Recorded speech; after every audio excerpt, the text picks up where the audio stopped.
sumusuporta po sa pagbablog ko kahit minsan hindi nyo naman nagugustuhan. Ayan, just lang. By the way guys, nag-vlog lang ako. Para dito kay Chris Lawrence Fabian. Ayan. Ito kasi yung batang to, talagang kuha niya yung attention ko dahil sa sobrang sakit bilang isang magulang ang mawalan ka ng isang ganitong klase ng anak.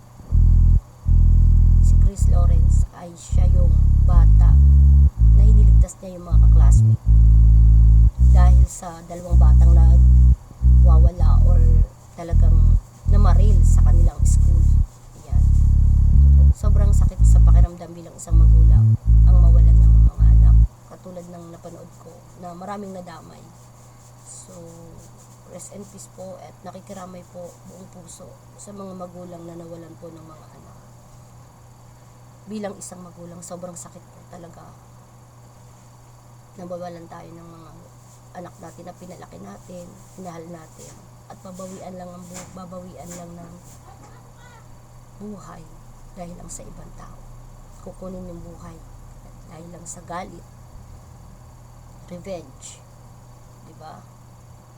So, ang nangyari kasi dito is nagalit yung dalawang bata dahil nga sabi, dahil sa usap-usapan ay binubuli tong dalawang batang to, kaya nagawa yun. So, sana sa mga magulang na nakikinig ngayon, gawin nating isang halimbawa itong nangyari dito sa dalawang batang naghurumintado, namaril at pumatay sa mga batang nadamay dahil sa kanilang galit.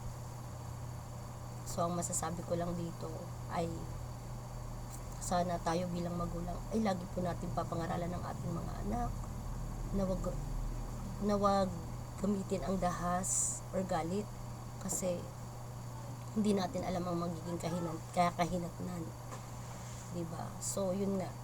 So dito naman kay Chris Lawrence Fabian, dito sa batang naging hero sa kanyang mga kaklasmate, ay talaga namang sobrang sakit bilang isang magulang ang mawalan ng isang mabuting anak.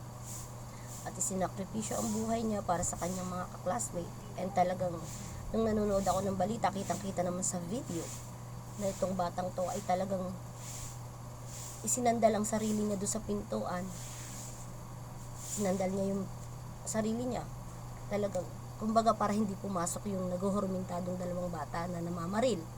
So, ang sigaw niya sa mga classmate niya, nung pagbalik, tumakbo na kayo, ako na maiwan dito kasi may tama na ako.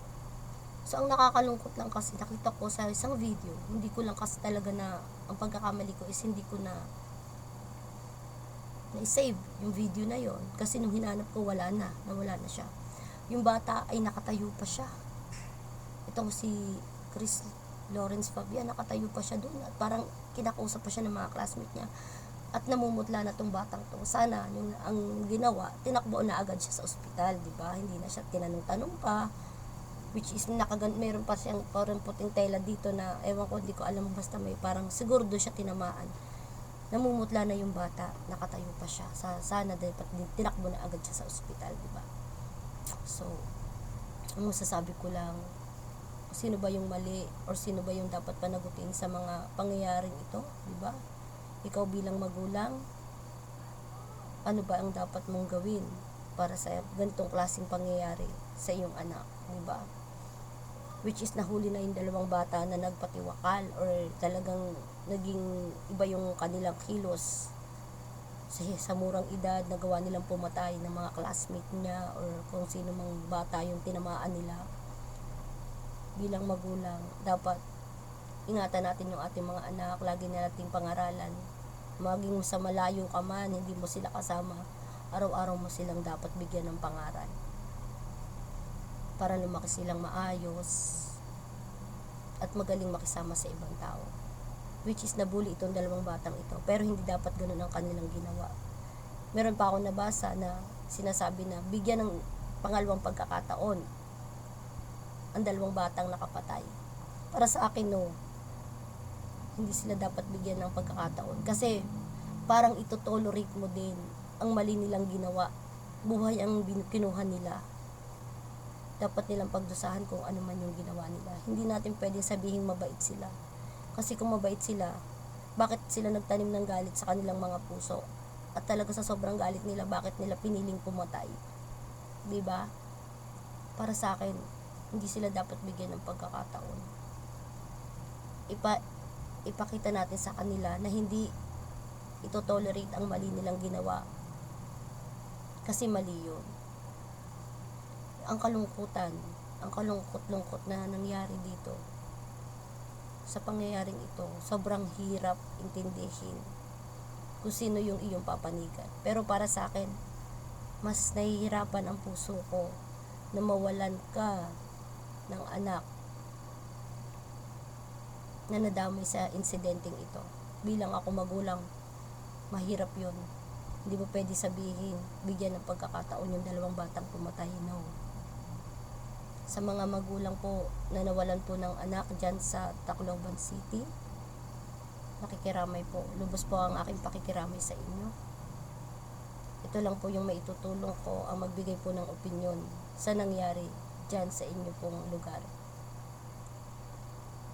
Dun po sa batang si Chris Lawrence Fabian, sa mga magulang po, lubos po ang aking pakikiramay sa inyo.